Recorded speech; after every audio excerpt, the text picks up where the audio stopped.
আসসালামু আলাইকুম ভিউয়ার্স, আমার হাতে রয়েছে স্বর্ণলতা। আমরা যারা গ্রামে থাকি তারা অনেকেই চিনি এই স্বর্ণলতাকে। তবে আপনার এলাকায় এই স্বর্ণলতাকে কী নামে চিনেন বা কী নামে ডাকেন তা অবশ্যই আমাদেরকে কমেন্টে জানাবেন। চলুন আমরা আজকে একটু একটু করে স্বর্ণলতাটাকে জেনে নিই। বিশেষ করে যারা আমরা স্বর্ণলতাকে চিনি না বা শহরে থাকি তাদের অধিকাংশ মানুষই চিনি না স্বর্ণলতাটাকে। তাই আমরা যখন ফেনীর ফরেশ্বর গ্রামে ঘুরতে গিয়েছিলাম, এক পর্যায়ে রাস্তার একপাশে স্বর্ণলতাকে দেখে সেখানে থেমে যাই আপনাদেরকে পরিচয় করিয়ে দেওয়ার জন্য বা দেখানোর জন্য। আমার মনে হয় ভিডিওটা একটু হলেও আপনাদের উপকারে আসবে।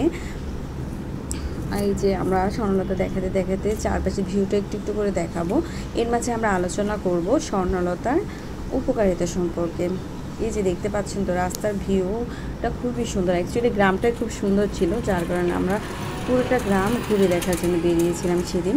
মাঝে দেখা হয়েছে অনেক কিছুর সাথে। প্রচণ্ড রোদ আমাদেরকে থামিয়ে রাখতে পারেনি। আমরা যারা ভ্রমণ পিপাসু আছি তাদেরকে আসলে কোনো কিছুই দমিয়ে রাখতে পারে না। চলুন এবার একটু একটু করে জেনে নেই স্বর্ণলতার উপকারিতা। আমাদের যাদের জন্ডিস আছে তারা যদি স্বর্ণলতার রস পান করি তাহলে জন্ডিস সেরে যাবে। ক্ষত নিরাময় এই যে স্বর্ণলতার রস খুবই উপকারী। ব্যাকটেরিয়া দমনের ক্ষেত্রে স্বর্ণলতার রস ব্যবহার করা হয়ে থাকে। আমাদের যাদের তলপেট ব্যথা তারাও আমরা স্বর্ণলতার রস পান করলে সেরে যাবে। তবে এই স্বর্ণলতা বেশি পান করা যাবে না। বেশি পান করলে ধারণা করা হয় যে গর্ভপাত হয়ে থাকে, আবার অনেক সময় বন্ধ্যাত্বতাও সৃষ্টি হয়ে থাকে। আল্লাহ হাফেজ। ভিডিওটি ভালো লাগলে অবশ্যই লাইক কমেন্ট করবেন।